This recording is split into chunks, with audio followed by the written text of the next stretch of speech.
A voice of disbelief echoed throughout the hospital. It was Ling, a 22-year-old boy, asking the doctor if he really wasn't sick. He began narrating that he recently noticed everyone being strange, always doing some strange actions. The doctor then asked if the people around him were breathing fire, shape-shifting, etc.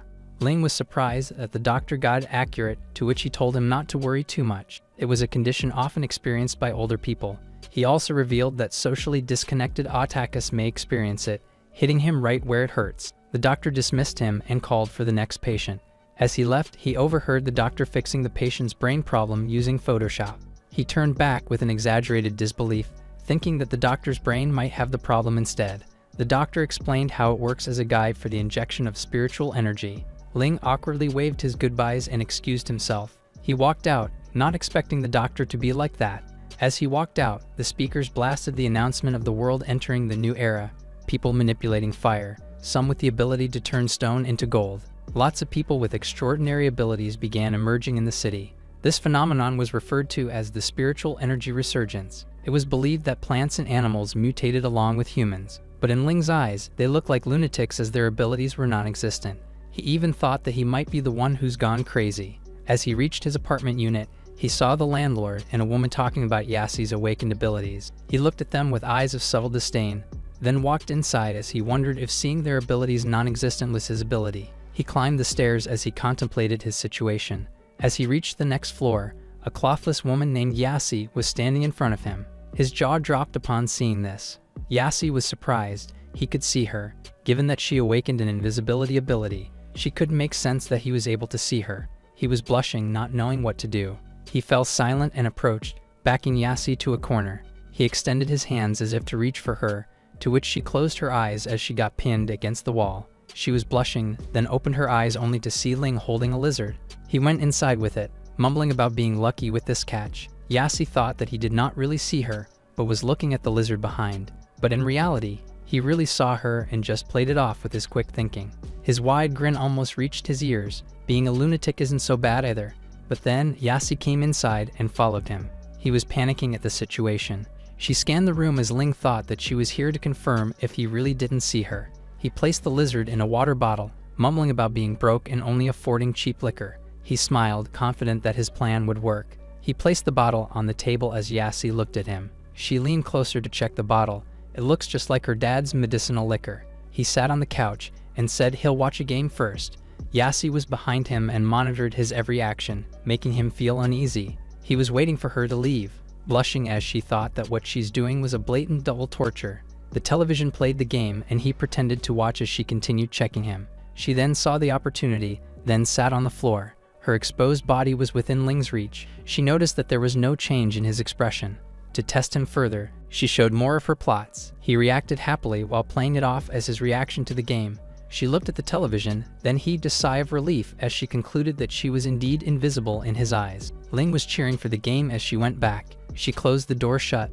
The lizard came out of the bottle. He sat and heaved a sigh of relief as well. Mission success. He then noticed a commotion from outside. People were there to pick up Yassi, the landlord's daughter. She threw a glance on his window, while he quickly hid himself out of her sight. Shortly after, there was a knock on his door. He asked who it was, to which the enormous stature of the landlord greeted him. He threw his things out of the room as he drove them out. He argued that he didn't miss any rent and asked why he was kicking him out. He then revealed that Yassi feels uncomfortable about him being around. He turned back and told him to leave. He cried as he wondered if this was what they called the woman's intuition. He whipped out his phone, checking for any cheap houses nearby. It was nighttime. Investigators were sniffing around the Warm Nest apartment to investigate the case of 13 residents that have gone missing. They managed to trace the presence of an awakener at the place. One of them began describing the nature of the victims. The man responded that the Bureau of Anomalies' top priority is to either recruit or eliminate the awakeners they encounter. The man boasted that they were A-class awakeners and there was no need to worry. However, they still deemed extra caution necessary as they went inside, not knowing that they themselves had fallen to the ominous trap.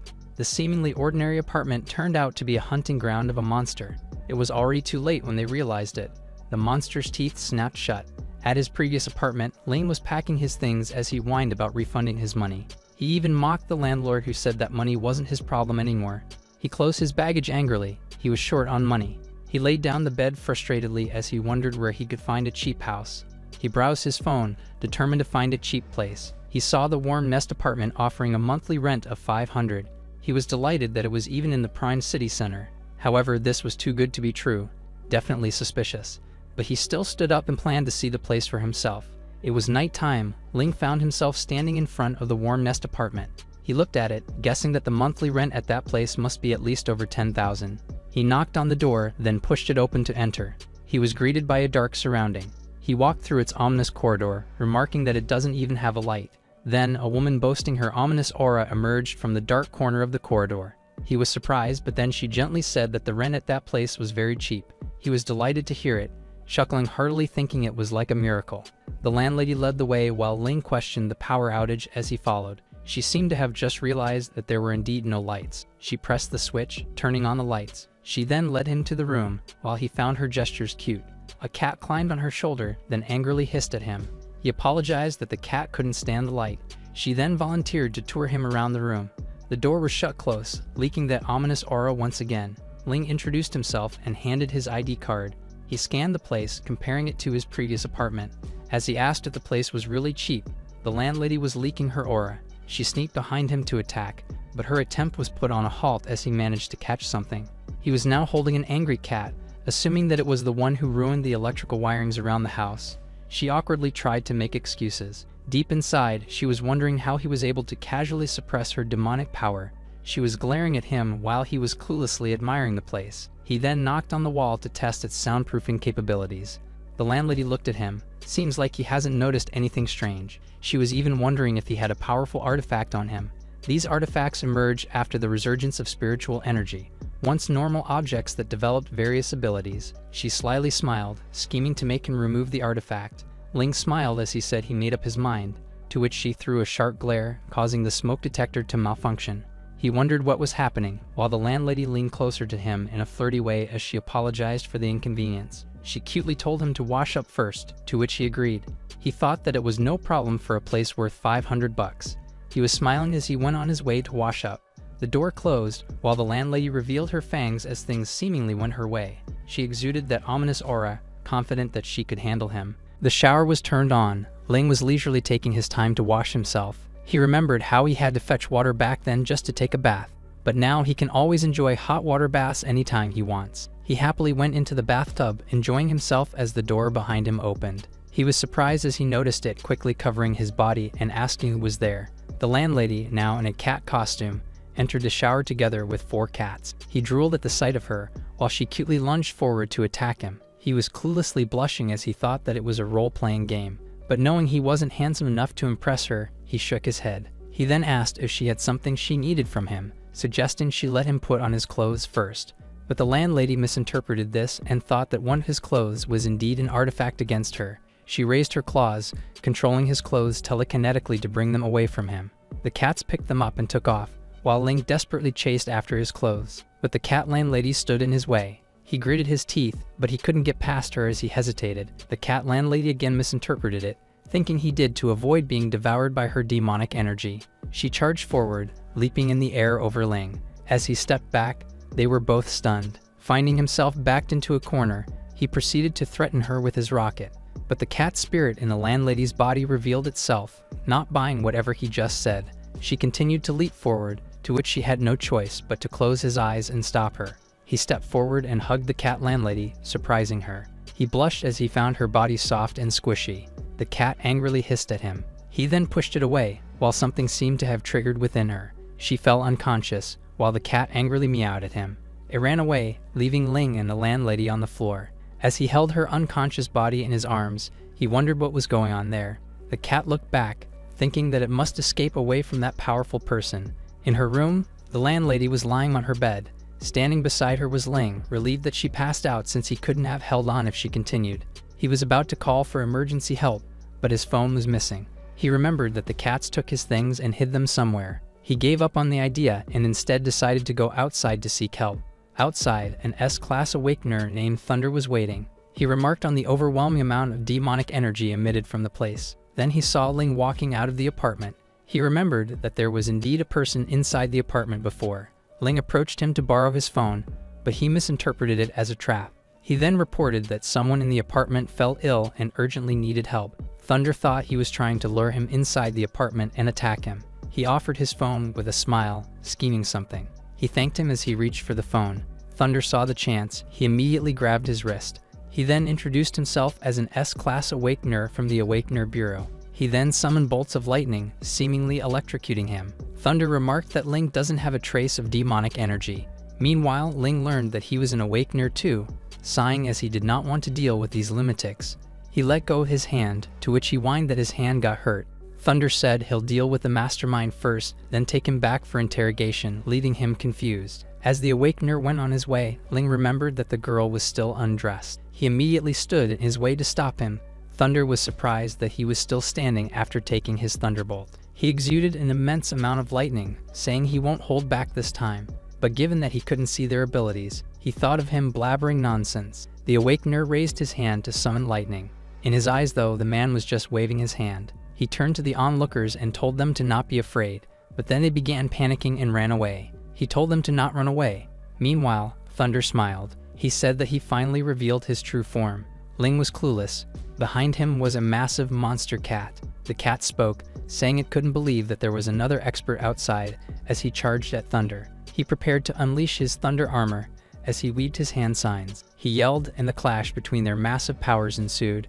Meanwhile, Ling was both speechless and clueless. In his eyes, Thunder and the cat were just dancing. He tried to intervene since there's still a patient needing immediate attention, but seeing them continue to act like lunatics, he heaved a sigh of relief. He had no choice. He kicked the kitty away. It ran off as he gave him empty threats. Thunder asked where the cat was going, then ran off after it and left Ling behind. He wore a face of utter cluelessness as he couldn't make sense of what was happening. He had no choice but to go back and carry the patient to the hospital, but she was already awake when he got back. He smiled and suggested for her to go to the hospital, but she was skeptical of his identity and asked who he was. He was surprised that she had already forgotten him. He recalled the events from earlier. Her behavior was suspicious.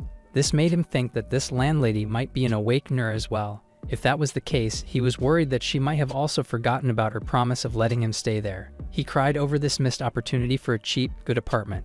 As he was thinking, he heard her say that he was not a bad person. Though agreeing that he wasn't a bad person, he questioned her being too trusting. However, her decision came from her observation of how he reacted when he realized that she lost her memory. He smiled, nice deduction. Suddenly, she felt a sharp pain in her head. He worriedly asked what was wrong with her again. It turns out that she finally recalled everything. She introduced herself as Wrong, the cat lover landlady of the worn messed apartment.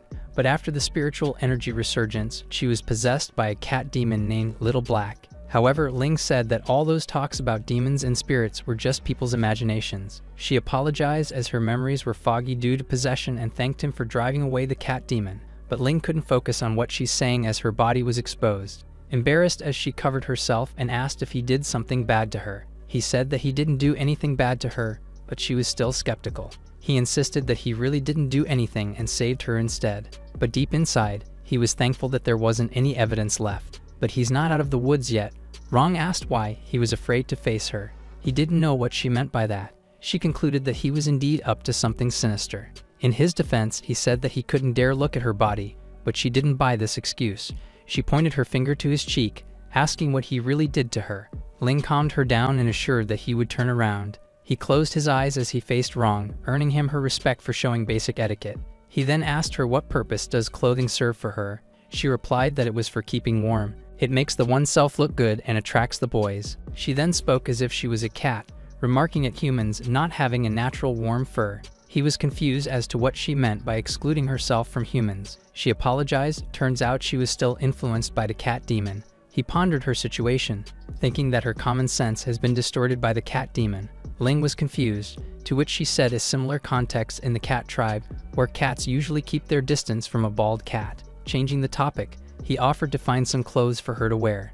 As he opened the door, he was greeted by a malicious surge of evil energy. He was surprised. Before him laid a pile of unconscious bodies. The next day at the same building, these bodies can be seen being carried out. The bystanders were gossiping about the apartment being cursed and causing many deaths. As the landlady, Wrong aggressively retaliated and said no one died. He clarified that those people just lost their consciousness temporarily, but the bystanders were skeptical that they would be saved. He saw Thunder within the crowd, the lunatic who was dancing with the cat. He turned back after noticing that he saw him.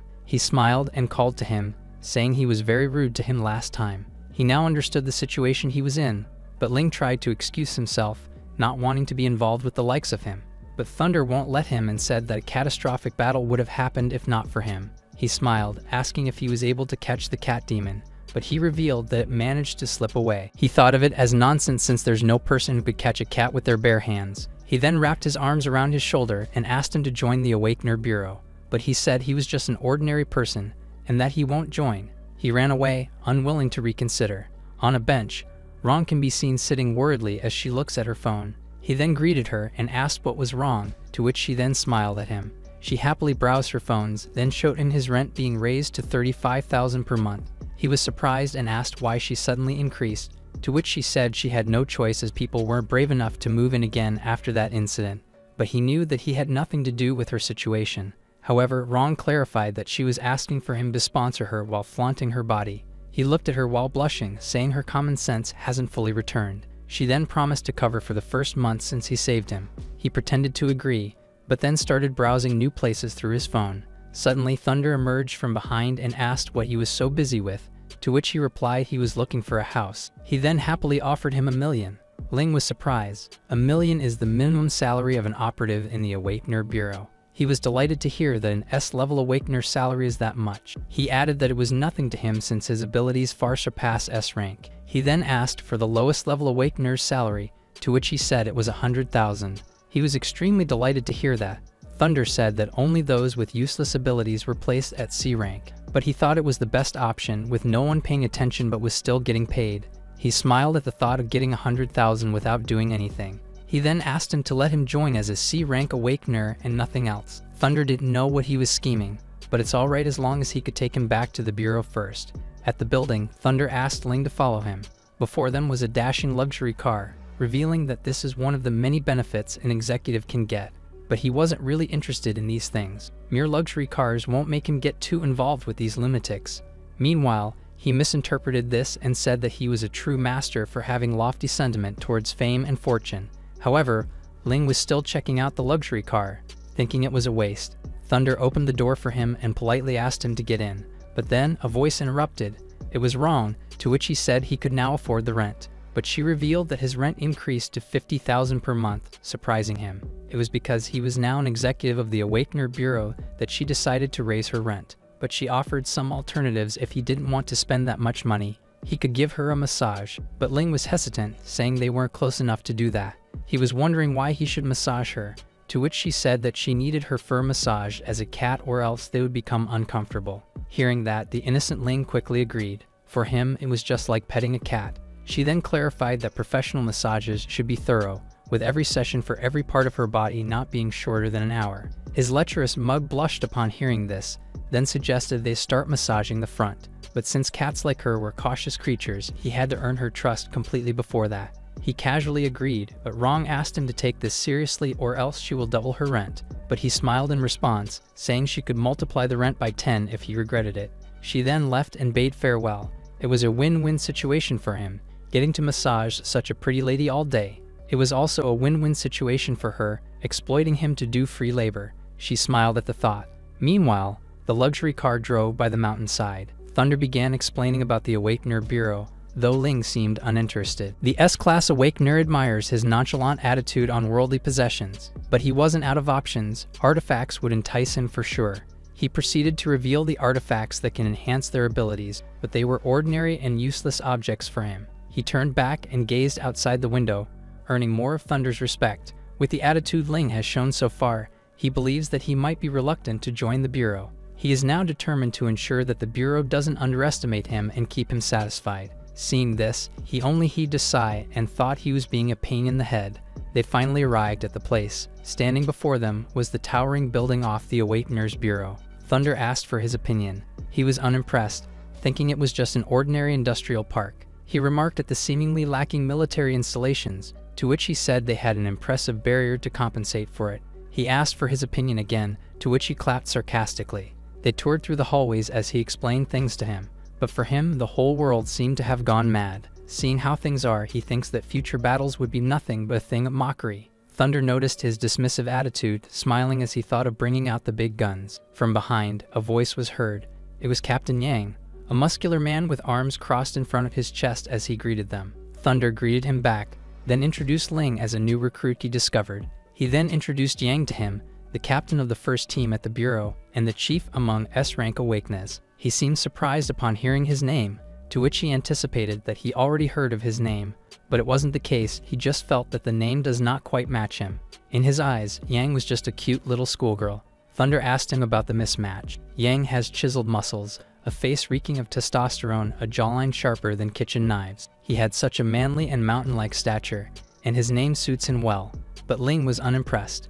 Yang was nothing like they described. She was just a cute little girl. Seems like the lunatics are up with their game again. Yang then asked about Ling's ability. He then realized that Yang must have used some ability to hide her true appearance. He laughed it off and said he was just a C-rank Awakener. Yang was surprised that Thunder personally recruited a low rank like him. C-rank Awakeners were generally quite useless, but it was a different case if he could see her true appearance. She crossed her arms, wondering what his ability was. Thunder then asked him to come as he held his shoulder. They leaned closer, and he whispered for him to spill his abilities. He then cleared his throat, happily revealing that he has a bit of knowledge in physiognomy. Yang was surprised to learn this, thinking he has the potential to become a prophet who can foresee the future. But that wasn't the case, as he belongs to the congenital type of Awakeners with no growth potential. She looked down on him, saying it was a pity. Ling extended his hands for a handshake, asking her not to look down on him. She said that all humans were born equal with no distinction of high or low.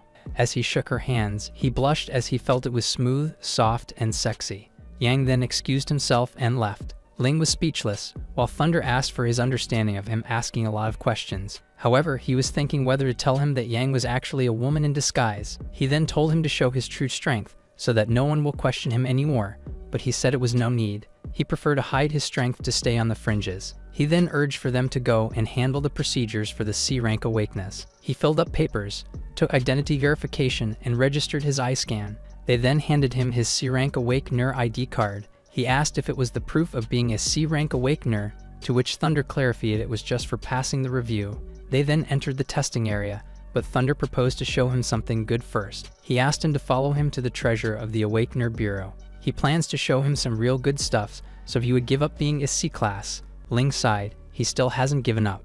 Thunder began explaining the powerful artifacts being essential items for Awakeners. Ling seemed interested to these divine artifacts that he mentioned, making him smile. However, he was wondering that such an important place doesn't even have one guard. Thunder revealed that the barrier they have compensates for the security. They were then met by Yang and her troops, asking what they were doing there. He repeated the question. The key supervisor replied, saying that they received intel that someone intends to tamper with the artifacts, but he knew that gathering supervisors requires reporting to the Institute. However, they disregarded this proceedings because of the situation's urgency. Ling didn't speak, but he thought that Yang have quite the network. He knew that they would probably be in big trouble after this incident. Yang excused themselves to go in first, to which Yang immediately complied. He replied, saying he'll take the new guy to inspect detail first. He commanded to open the door, to which everyone obeyed and did as he said. In his mind, Ling knew that this woman was here to steal the artifacts. He was wondering whether to help or not, putting him in a real dilemma. But then he was able to think of a bright idea. Suddenly, Yang blushed. Turns out, he was holding his shoulder as he praised her muscles. He took advantage of the fact that he was a woman disguising herself as a man. By making her uncomfortable through physical contact, he aims to either make her reveal her true form or make her flee. He sighed, thinking how he sacrificed too much for his career. The door was opened, while one of his men turned to Yang, who was blushing from Ling's physical touch. She regained her composure, then told him that they could work out together later. He then gave up on the idea of grabbing her as it would ruin his image. Thunder proposed to become his training partner, to which he said there was no need. Inside, the three of them scanned the place. He bumped into her shoulder, making her feel uncomfortable. She turned to him while he apologized for being distracted. She then asked how a C rank like him can bear the energy pressure of the artifacts, thinking he had some special ability. Thunder revealed that he was using spiritual power to protect him. Then he questioned her for reacting strongly when Ling bumped her. She made an excuse, saying he was on guard since the artifact might be stolen. She added that he would have been dead if she wasn't able to pull back. Yang then told him to take him and leave as soon as possible, since he might drain his spiritual power. He looked back, thinking he couldn't afford any unexpected variable in his plans. Ling held his chin and looked up, then clung onto Yang and asked him to protect him. Seeing this, Thunder thought that Ling was trying to get close to Yang as he's been keeping distance from him. He was about to propose something, but Yang already agreed to his suggestion. Deep inside, she's planning to use him as a fodder to distract Thunder when a fight breaks out. Ling held her arms and thanked her, to which she said she doesn't have to stick so close. He said that it was all for safety, clinging onto her arms even knowing she was a woman. She looked at her, looking forward to punishing him for these insolent acts. They stood before the artifact. It was a piece of jade ruler, nothing special. Yang held the glass casing, to which Thunder immediately called her out for doing so. She smiled, lifting it as she said she needed to inspect it thoroughly. Ling looked at the situation, thinking that urgent matters require swift actions. He suddenly grabbed her chest on the pretense that there was a fly, making her extremely uncomfortable. She then screamed, hitting him in the face using the glass casing. He laid down to the floor, wincing in pain. Thunder asked Yang. Her voice sounded like a woman's. She didn't reply and immediately landed a kick against him. As he was sent backward, he asked her what she was doing. She only smiled, then finally revealed her true form, a cute little girl. Thunder was surprised, questioning her identity. Ling held his swollen face, seemingly surprised at her transforming ability. He then charged forward to subdue her, but she unleashed the power from the divine artifact to attack him. She then mocked him for having trouble with a little girl like her. Thunder was subdued instead, while Ling looked at them with a hopeless expression. She turned to him, aiming the jade ruler at him. He dismissively said that he posed no threat to her. He was wishing for her to let him go. She then threatened to cut off his arms because of touching her earlier. He argued that he was helping her swat a fly, not knowing she was really a girl. But she didn't buy his excuses and charged forward with her ruler. He closed his eyes, trying to hold himself back from hitting a woman. The ruler was inches away from his forehead, to which she asked how he was able to keep his calm even after being so close. He tried to make excuses to cover up the fact that he has no abilities. He thought to himself that he acted according to what was expected of him. But then she said that he must be struggling to get up, sobbing and begging for mercy from her aura and the artifacts. He sighed. It was too embarrassing to cooperate. Yang was fascinated that his mental defense was stronger than that of an S-rank awakener despite being a C-rank. He closed his eyes, thinking it would be alright as long as he doesn't expose that he doesn't have any abilities. Suddenly, she grabbed her collar. She placed the jade ruler by his neck, threatening to kill him. Before Yang could take any action, voices were heard rushing through the place. She smiled, remarking that they came pretty fast. She then jumped high to escape, landing smoothly on the floor. She said that she will let him go this time. Thunder was worried that she would escape, asking Ling to hurry and take action. But then he acted like he was dizzy, confusing him. He said that he was knocked out, but he didn't buy it and requested him to stop that woman. However, he couldn't care less. He continued acting like he was a weakling. Thunder had no choice but to give up, saying he'll ensure he doesn't get exposed. The Bureau needs manpower, and he'll have to go through the recruitment process by himself. Upon hearing his promise, he took the card and immediately complied. As he went on his way, Thunder couldn't help but sigh at his attitude. At the Bureau, several people were exhibiting their abilities. However, these people only seemed like lunatics in his eyes. He then saw someone he recognized. It was Yassi in her invisible mode. She was surprised upon seeing him, saying that he could actually see her. He panicked as he remembered what happened back then, but he was quick with his wits, immediately doing an impromptu acting. He pretended not to see her. His acting was impeccable. She was finally convinced. She watched him as went on his way. She then turned off his invisibility mode, then called to him. He pretended to only see her that moment. She then asked when did she awaken, to which he said not too long ago. She asked for his ability, to which he said was something like fortune telling. He thought that she was being too pushy. She then deduced that he hadn't been assessed yet, clinging onto his arm as she volunteered to take him there as a friend. But Ling knew of her hidden agenda. She just wanted to confirm his abilities. He then broke free from her grasp, saying he didn't know of any friends who would kick people out. He then demanded for them to keep their distance from one another. She only winked as she teased him, calling him an annoying ghost. He then found himself knocking on a door. He was greeted by a man, asking for his identity. He introduced himself, then the man told him to follow him. He said that abilities were tested with specialized equipment, and that power can be enhanced with training. He figured out this was the reason that Yassi doesn't have to remove her clothes to become invisible anymore. He then led him to the spiritual energy-powered device that they developed. But for Ling, it was nothing more than a mere handcart. He said that these carts were equipped with special formations to measure one's power. For the ability, they just need to explain it to the tester. He then held the cart, which looked like an ordinary handcart to him. He was aiming to move it to the sea level. He fell to the ground as he pushed it. It was so light. The tester was delighted. He was an A rank awakener. However, his target was only C rank. He then pulled it back to the sea level, confusing the tester. He told him to come out first.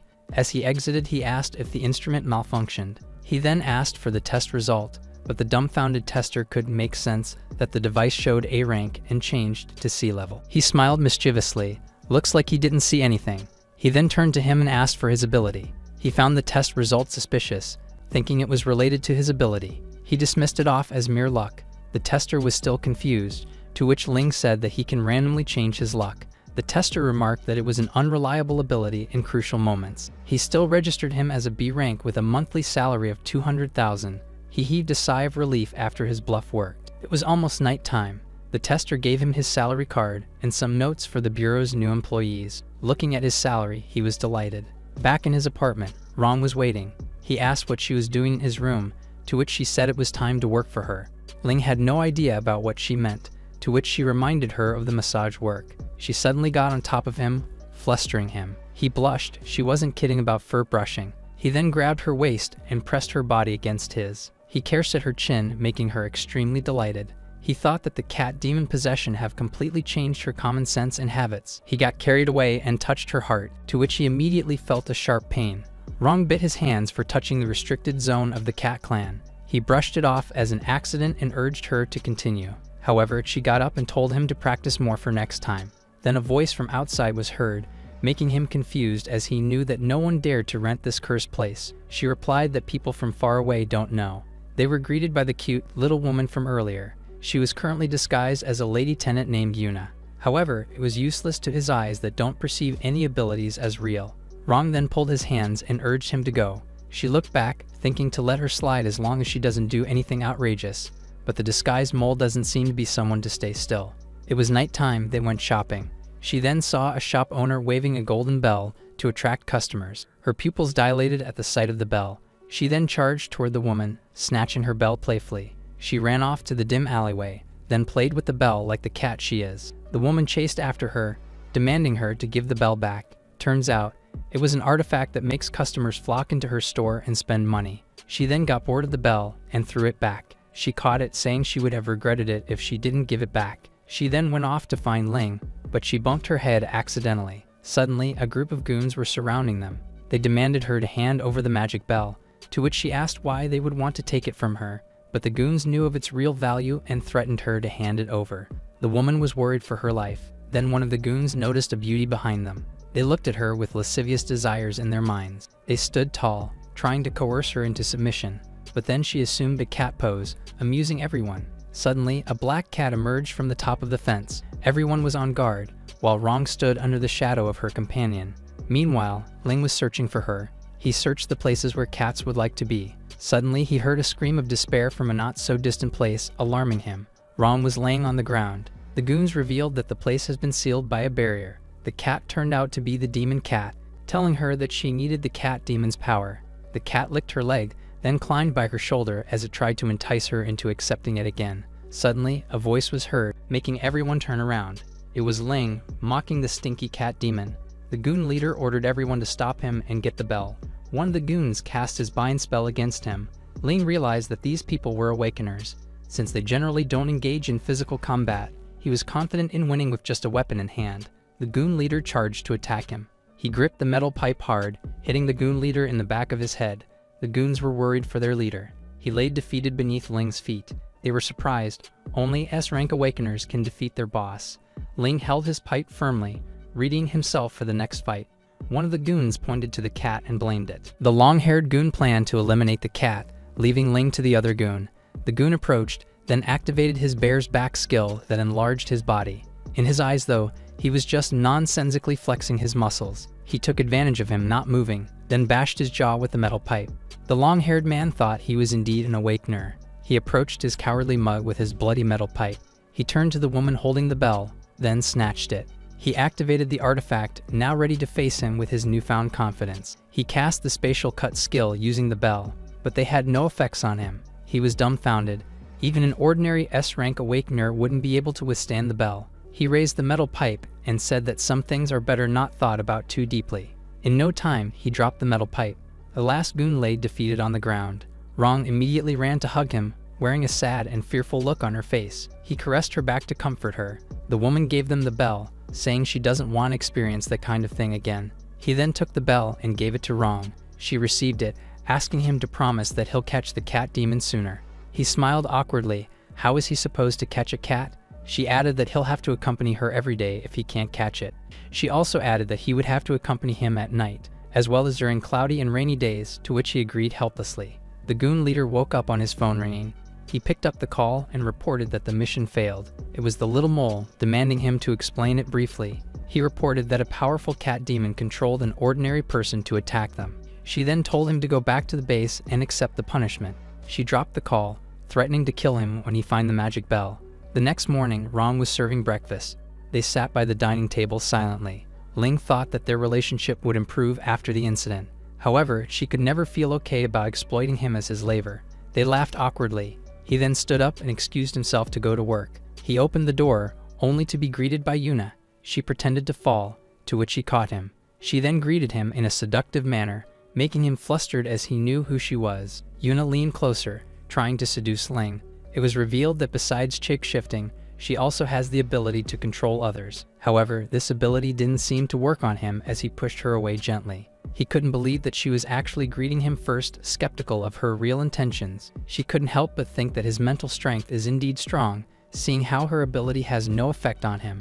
Rong asked if he wasn't supposed to work, to which he immediately left. She smiled, knowing patience was all she needed. From the corner of her eyes, she then saw the magic bell on the landlady's necklace. She aggressively attacked her, asking what that was about. She recalled that the cat demon stole the magic bell, and this apartment was also troubled by that same cat demon. She smiled, concluding that the landlady was a cat demon. She asked if she was helping the tenants clean, to which she said no. She thought that it would be tiring for her to provide cleaning services. She then asked if the two of them were together, to which she said yes. The cat demon and Ling. This could get tricky for her. She then asked what he likes, clarifying that she just wanted to build good neighborly relations. Rong thought of his preferences, revealing that he was very diligent with the tasks assigned by Rong. She smiled upon knowing this. Ling is a simp, she concluded. At the Awakener Bureau, Ling found himself getting dragged by Yassi. She insisted on helping him get acquainted with the environment. She added that the Awakener Bureau is very humanized, and that friends can be assigned to the same group. However, he does not see her as a friend. As he looked after her, he was wondering why she was so persistent with him. He guessed that she still probably doubted whether he could see through her invisibility. They then arrived at the third team's place. Inside the building, Ling was greeted by the echoing of the instructor's fierce voice. Captain Diane, the leader, ordered everyone to do 200 more squats. A man raised his hand and asked if he still had to do it, when he already transferred to another team. He angrily turned to him and told him to get lost. The man walked past Ling as he exited. Yassi revealed that Diane was from a military background and was very strict, but this only meant that he will have fewer team members, making him smile. He asked her why she chose this team, to which she said she wanted to improve quickly under his strict guidance. He smiled sarcastically, knowing it was a lie. Diane took notice of their presence and told them to come and join the training. Yassi looked at him, thinking about applying for transfer as soon as she figured out his ability. Diane ordered him to introduce himself briefly. He complied, stating his name and his B-rank grade, as well as his bluff ability to randomly change his luck. Murmurs of skepticism about his ability echoed through the air, saying his skill was unreliable. Yassi also thought it was a mediocre ability, and that there's no way it can see through her invisibility. But then Diane's voice was heard. He said that the ability he had was very suspicious. Ling panicked and said that it was the assessment result from the identification department. However, it was revealed that they weren't responsible for detailed research. He panicked, thinking that his fabricated ability might have been exposed. He said that the identification department may have overestimated his ability, saying he was just a C grade. He was hoping for them to not think of him as a liar. Diane said that the identification has instead underestimated his ability, surprising him. He once again asked what his ability was, to which he hesitantly said it was luck. He added that it was sometimes good and sometimes bad. Diane then asked him what luck was, then yelled that it was when the entire world changes because of a person. He pointed his fingers to him, concluding that he has the ability to control the entire world. Diane was extremely delighted and assured him that he will help him find the right direction and enhance his abilities. This wasn't what Ling planned to do. He then wrapped his arms around his shoulder and happily remarked about his unlimited potential.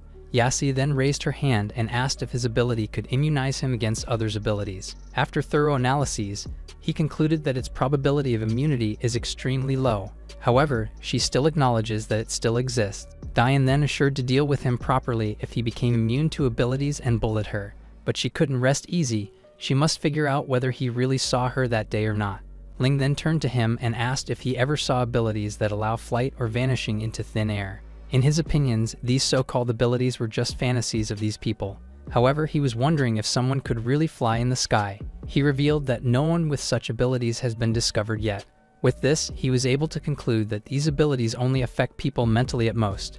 Team leader then cut the conversation short and ordered everyone to run 30 laps. As everyone complied, he was pondering on the thought of learning some martial arts. Out of nowhere, Thunder came in. He asked him if he wanted help with switching teams, to which he said was fine there. He then revealed that there was a big uproar after the artifact was stolen. However, they still gained something from that incident. They learned that this was done by the underground organization called New World. Learning that the leader can make anyone absolutely loyal, he asked how did they know there was someone like that. Thunder revealed that the Bureau has some techniques and abilities to crack, though this person was very cautious. Hearing this, he learned that Yuna wanted to approach him to take control over him. He then asked Ling if he had any means, to which he said he'll think about it first. Outside the building, he thought that it would be great if Thunder could just catch the culprit directly, but he realized the implications of him failing. She would control a bunch of people every day to bother him. He shook his head, thinking he must come up with a foolproof plan. Suddenly, he heard a familiar voice. It was Yuna being interrogated by Thunder himself. She then called Ling, prompting him to ask if they knew each other. He realized that she was intentionally trying to drag him into trouble. He said that she was just a neighbor who moved in a few days ago. Thunder asked again if they knew each other, to which he clarified that he only knew her name and nothing else. Deep inside, he was rooting for Thunder to seize the opportunity of subduing the New World leader. He then apologized for being rude and politely asked her to cooperate, but she then controlled a man named Yu-Chain. He grabbed the artifact, then raised it while laughing. He broke it immediately, prompting Thunder to subdue him immediately. Seeing the situation unfold, Ling was speechless. He picked up the shattered pieces of the artifact, remarking it was already unusable. He angrily demanded him to give his master's name, to which he pointed to Yuna. Thunder wouldn't believe it, to which Yu-Cheng angrily said what was the point of asking him. He ordered for him to be taken back as he will interrogate him later. He knelt to the ground and picked up the shattered pieces of the artifact. He then told Ling to go back first, and he will contact him if there's anything. As they left, he was intrigued by her control ability. She then asked him to hop in the car, to which he immediately complied. The traffic light was on a red stoplight. The New World leader thought she was really unlucky today. She looked at Ling, who was beside her, thinking he was a sycophant. He was wondering where she hid the jade ruler that she stole back then. She began seducing him, aiming to break through his psychological defenses. She was alluring enough to make him blush. Ling wondered if all controlled people get such great benefits. Yuna saw the perfect opportunity to take control of Ling. She immediately placed his hands between his thighs. He was flustered as he said that the traffic light had already turned green. She noticed it and immediately went back to driving. As they traversed the highways, she thought that he appeared completely defenseless both physically and mentally. She smiled, knowing that he would make a good licking dog if he was trained well. Back in the apartment, she tried to compliment his cooking. She also barged in while he was showering, even attempting to flirt with him in front of Rong. The landlady had enough of her antics and yelled at her, kicking her out of the room. Back in the Awakener's bureau, Ling spent his time in the gym. He looked at Yassi, who was wearing her outfit again. He then thought that he would pretend to not see her as long as she doesn't bother her, but there she was again, standing in front of him. She whipped a sharp needle, pointing an inch away from his eyes. He was pissed deep inside, but he couldn't react. She was aiming to exploit his instinctive reactions to determine whether he could see through her invisibility. A group mate then called him, urging him to eat with them. He then agreed while Yassi quickly withdrew her needle. Tired of her countless attempts to bother him, he then schemed something. He stood up and walked, hit his own foot, then pretended to trip and fell over Yassi. He fell on top of her, kissing her lips. They were surprised. Of course, Ling was just pretending. Everyone thought it was an accident, while Yassi blushed as she demanded him to get off her. She then slapped her, to which the other teammates came to defend him. She couldn't refute their arguments, then frustratedly walked out. A girl looked at her, calling her name. With this, he was confident that she wouldn't scheme against him next time. The tester then revealed that Thunder was looking for him. He then entered his room, to which he was greeted by the news of having a traitor within their ranks. He revealed that they have cleared the key departments of any controlled individuals and identified a method to capture the new world leader. Hearing that his help was needed, Ling refused and walked away. Thunder clung onto his legs and begged for him to join. Seeing him this insistent, he had no choice but to ask for the details. They speculated that the enemy would be eager to control other staff, prompting them to lure the enemy out. In other words, it planned to intentionally let someone be controlled, then ambush the enemy. He then asked how they were sure that the enemy will choose the person they have arranged, to which he revealed that they had an awakener who can deduce the most suitable candidate that the leader needs. He added that there were methods in place to ensure that the operation goes smoothly. Ling turned around and wished them good luck, to which Thunder asked him to help them. They wrestled as they argued over it. He then heaved a sigh of defeat. He really had no other choice. He looked back at him, who was pleading like a puppy. He then told him that he shouldn't be blamed if the enemy managed to escape. At cafeteria, Ling can be seen disguised as a server. He was listening to the reports that came through his earphones. He looked at the people who were serving as their lookouts with a hopeless expression. He said that this plan was basically relying on luck. An order was placed, to which he happily obliged. Turns out that the customer was Yuna, asking him what he was doing there. Ling said that he was on a vacation today, covering for a friend who needed some help. But Yuna was still skeptical. It was a given since she had to be more cautious. She then tried to seduce him into spilling the beans, asking if it was a mission from the Awakener Bureau. But he was able to calmly bluff his way out of her seduction. She then got her order and said his rank wasn't low, then excused herself as she left. He looked at her, not expecting that she would really come. At the city, a woman in a bunny costume was eyeing at Licky, a B-rank Awakener. The bunny woman was aiming to manipulate him. Turns out, she was the new world leader in disguise. Licky looked at his phone as he grew impatient waiting for her. She then came and he said he thought she didn't want to sell the limited edition card anymore. Upon seeing her, he blushed as she asked where was it. The disguised new world leader tried to charm him, then left as she is already finished with her work. Suddenly, agents of the Bureau ordered everyone to stay where they were.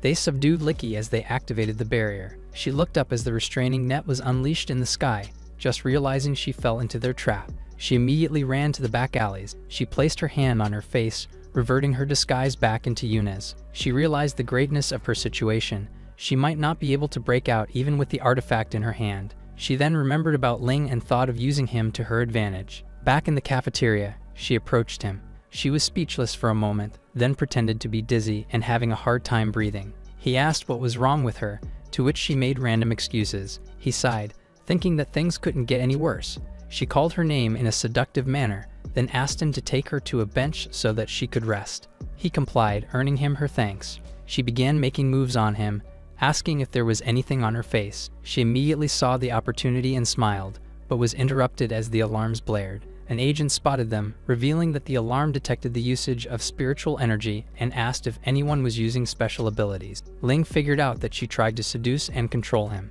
He proceeded to say that he didn't, but she grabbed his sleeves, then told the agent that she was feeling a bit unwell and came there to rest. He then stood up to retaliate, but she covered his lips and leaned closer as she ordered him to stay quiet. The agent was growing suspicious of what they were doing. He grabbed her hands, then clarified that he wasn't using any powers just now. They then kissed, sharing a passionate moment of warmth, which shocked the agent.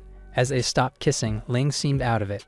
The agent questioned his identity, to which he introduced himself as B-rank Awakener from the Awakener Association. He then grabbed her waist and said that his girlfriend wasn't feeling well. She decided to let it go since the controlled individuals automatically choose the best way to protect their master. She smiled, finally taking control of Ling. Another agent was wondering what was going on. The first agent reported the situation. Yuna looked at Ling, wondering if he really was under her complete control. He then introduced himself as an Awakener Association agent, grabbing her and declaring that she was his girlfriend. Albeit surprised, she clung onto him and said he was her boyfriend. She decided to cooperate, knowing that he was doing this to protect her. However, the agent was still skeptical. On the other hand, he was wondering if those strange actions were meant to control him. But since he already took advantage of her, he decided to help her out. He flashed a wide smile and asked them to lead the way for the test. He then urged her to go. They queued by the testing machine, Ling thinking of a way to help her out of the instrument's detection. He then happily bragged about jumping the queue immediately, earning them unhappy reactions from the other Awakeners. The agents told everyone that they were suspects, so they were focusing on them. Yuna couldn't help but think that Ling was pretty clever for someone under her control. Thunder entered the scene, asking about the commotion. He calmed down the whiny Awakeners, then turned to another agent and told him to follow. He vouched for their identities and said there was no need for testing. However, the person they were looking for has a disguise artifact. With this, he asked Ling about the secret code earlier, to which he told him. Thunder bursted into laughter and confirmed his identity, but the agent was skeptical and asked about Ling being controlled. But being stronger than S rank, Thunder knew that Ling could never be controlled by the enemy. He then stepped forward and vouched for the identity of his girlfriend. He pat the agent's shoulder and said he trusted him, then ordered him to go. He then turned to him with disbelief that he had a girlfriend. Yuna chimed in, saying they had a disagreement back then. She then kissed his cheek, saying they already patched things up now. Thunder then dismissed the two of them. As he left, Ling apologized in his mind for purposefully failing the operation and promised to make it up to him soon. Yuna smiled, thinking that her decision of controlling him was a wise one. Back in the apartment, they both came home. She sat on the couch and remarked about his techniques needing improvement. He wondered what she meant by techniques. She added that taking advantage of her is absolutely not allowed since she was his master. He smiled and said it was his first time, to which she assured him that he would get used to it. But he turned out to be a professional Rizzler, leaning closer as he asked if he could practice now. She closed her eyes and told him to kneel down, but he immediately kissed her lips. Ron caught them red-handed. With an ominous tone, she asked what they were doing. Yuna blushed as she tried to make excuses, but her mind was flooded with thoughts. She then pushed him off. She stood up and left, leaving the situation for Ling to handle. Rong asked Ling if Yuna was okay, to which he said that she was just expressing her gratitude to him for helping her. As a literal cat person, she seemed to have just learned that this was how humans show their gratitude. She then called him and asked for a favor. She began by saying that she hadn't been going to the massage parlor after that incident. He began caressing her chin as he sympathized with her. She then started getting close, pampering herself on the warmth of his body. She got that dreamy look on her face, then immediately kissed his lips. He was surprised and asked what she was doing, to which she said she was just showing her gratitude.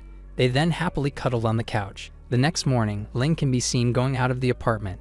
Yunaxa happened to drop by and told him to hop in the car. He noticed that she seemed a bit off today. In her mind, she was thinking that she can't afford any more reckless moves. As he looked at her, he was silently hoping that she won't realize that he haven't been controlled for real. She then gave him her first order, to gather essential intelligence for her, but he was just a B-rank awakener, not having any connections or backing. She asked if they were on good terms with Thunder, but he revealed that he was in a tough spot and does not have the luxury to help others. Since the Jade Ruler is missing, he was primarily responsible for retrieving it within a month. She then ordered him to deliver results and assured that he wasn't alone in this struggle. He complied and they drove through the highway. He agreed for now to avoid rousing her suspicion. At the Awakener's Bureau, Ling continued to act as her boyfriend. He kissed her in the cheek before leaving, then bade his goodbye like a typical boyfriend would. This made her really pissed. Ling began running laps as usual for his daily training regimen. A voice was heard calling him, which made him turn. He saw Yasi together with a girl, asking how he was doing. He said he was alright. She then introduced him her best friend Kingu. She gave him an angry look, confusing him. Yasi also noticed it and asked her. She then shifted into polite tone and offered him water. He thanked her and reached for it. He thought that she was trying to poison him. Kingu asked him what was wrong, but he changed the topic and asked about her ability. She said that she doesn't have any ability and insisted on offering the water, but he knew she was lying and insisted on asking her ability. Yasi chimed in and defended Kingu, saying she was a kind-hearted and delicate person. Ling guessed that her ability was to make people unconditionally believe her. Yasi remarked that she was even being nice to offer him water. He then offered it to her since she seemed so jealous, but Kingu strongly reacted and spilled the bottle. Yasi was confused, while she couldn't come up with excuses. Ling asked if she was worried that her friend might drink the suspicious water. She defended her and said she would never harm anyone. She then teased her that she might have feelings for him as she wanted him to drink the water. She called her silly, then walked out to buy another bottle. Yasi said that she was quite popular at the Awakener Bureau, making Ling and her worlds apart, but he couldn't care less and went to resume working out, leaving her pissed by his dismissive attitude. Meanwhile, Quen was looking at him enraged, swearing to not let Yasi fall into his hands. Ling vigorously dunked the ball to the basket. As Yasi watched his game, Quen offered her a bottle of water. She then asked if she liked him, making her spit her water. She blushed as she asked her what nonsense she was on to. She began enumerating his good traits, to which she agreed. Looking at him now, she thought he was so much different from back then. Her friend also noticed that she kept on staring at him, even though she say she don't like him. They then got up to eat and not pay attention to him anymore. Ling was walking around the hallways when someone called him. It was Quen. She had something to tell him, but he seemed on guard as he remembered the water bottle from earlier. He displayed a dismissive attitude and went on his way, to which she responded with a thick blade that almost kissed his neck. He panicked, asking what she wanted. As he looked at the blade, he was thinking of disarming her. She smiled, saying he noticed it. She offered him the blade to wipe off his sweat, confusing him. He fully understood that her ability was to make people believe her unconditionally. And right now, she was using her ability by referring to the kitchen knife as a towel. If she managed to have him under her influence, he couldn't think of what would happen to him. He stood there as she continued offering him the kitchen knife. He then flicked it away, telling her to not bother him anymore. She was pissed upon hearing this, wondering if he really was affected by her ability. She asked if she had offended him, to which she clarified that he already had someone he liked and didn't want to betray her. She asked who it was, to which he revealed it was Yassi. Quen felt doomed, while he was not serious with what he said and was just using her as a shield. With this, she was now determined to kill him. She picked up the kitchen knife, alarming him with her sudden shift in behavior and mood. She then said that they should be very good friends as well since he likes her best friend. He agreed with her statement, though asking her to keep distance. In his mind, he thought that this woman doesn't play by the rules. She then approached him and offered to wipe the dirt on his neck with her knife. He gritted his teeth. This crazy woman is determined to kill him. But his quick wits allowed him to think of an immediate plan. He gave her a back hug to signify their friendship. She tried to retaliate and break free from his arms, but then they were seen by Yassi. Quen called her name, then approached her to try and clear the misunderstanding. She strongly refused the notion that she was into him, even used her abilities to convince her. Ling saw this, confirming his assumptions of what her ability was. Being playful, he grabbed her waist and rode Quen's bluff, making her uncomfortable. But she couldn't turn against him since she just used her ability to convince Yassi. She had no choice but to smile and agree that they were best buddies. Seeing her capability to hold back, he was impressed. Suddenly, the three of them were summoned for a meeting. Quen clung onto Yassi's arm as he followed. At the meeting room, team leader Diane briefed them of the S-rank monster in the southern part of the city. Yassi asked what kind of creature it was, to which he turned on the television in response. Ling was surprised. It was none other than the cat demon. Diane continued to explain that the cat demon grows stronger by devouring souls. Everyone was in disbelief upon learning that even 3 team leaders weren't able to defeat it. Ling figured out that this was the reason it kept preying on the tenants. As the team leader dismissed everyone, he advised them to be careful and avoid going near the southern part of the city. He knew that the cat demon will definitely go after Rong to be its new host. Before he could leave, Diane called his attention. He offered him some vacant dormitories so he could temporarily leave the southern part of the city, but he refused. However, he was insistent in being cautious. Ling responded by humbling down himself, saying he wasn't exceptional enough to be targeted by the cat demon. But then he expressed his gratitude to him for teaching him despite not showing progress in his ability. As he left, the team leader thought it was a pit to have a member who's diligent but lacks ability. Back in the apartment, it was time for Rong's nighttime massage session. He whined about the couch being too narrow, to which she proposed for them to find a bigger space. She then urged for them to go to his bedroom, in which he found it quite inappropriate. However, it wasn't inappropriate for the innocent Rong who sees no malicious intent.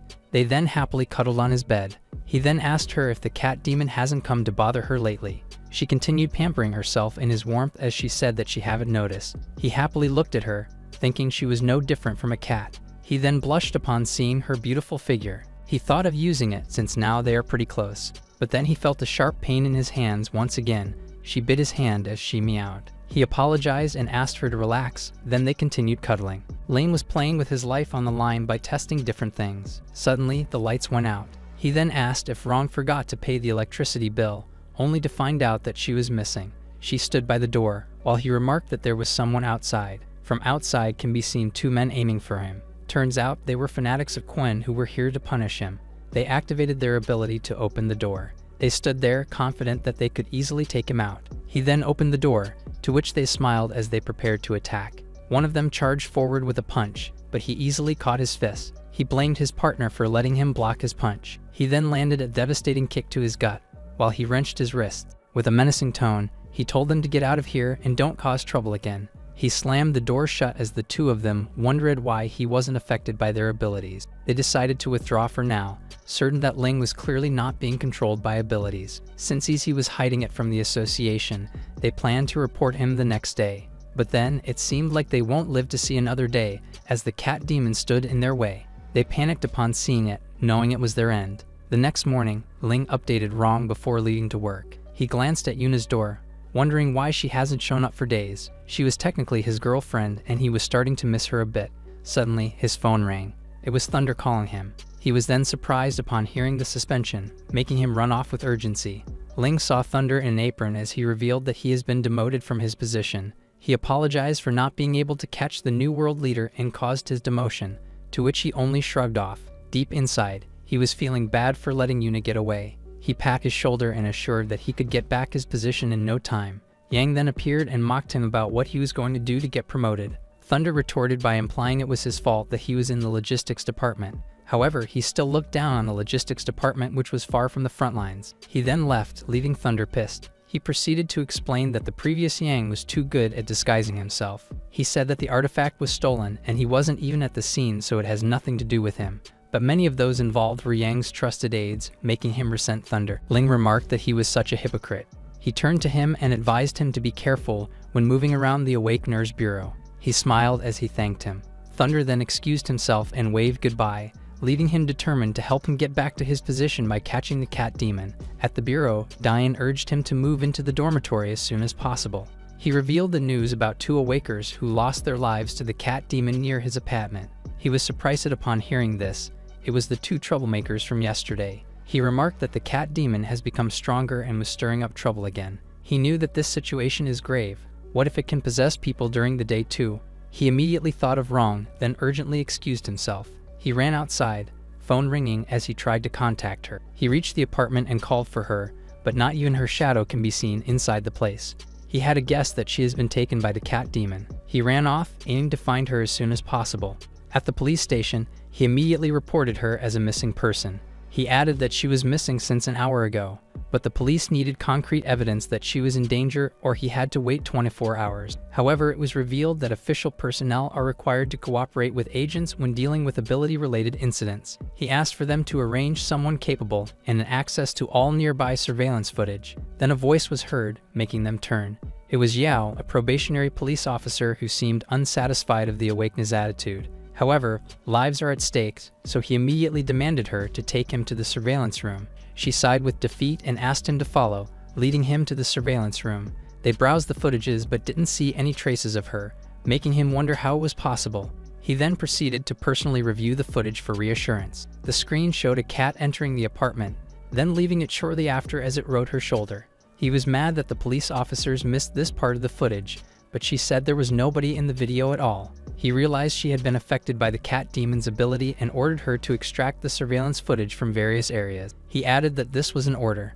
They browsed the footages. He smiled in delight as he found what he was looking for. At a remote warehouse, the demon cat possessing Rong stood before Yang and another agent. He turned to him and said they could not afford to worry about the possessed humans. He clarified whether he meant taking down the girl as well, but since his position was at stake, he couldn't afford failure. The cold-blooded Yang only saw her as a necessary sacrifice for the peace and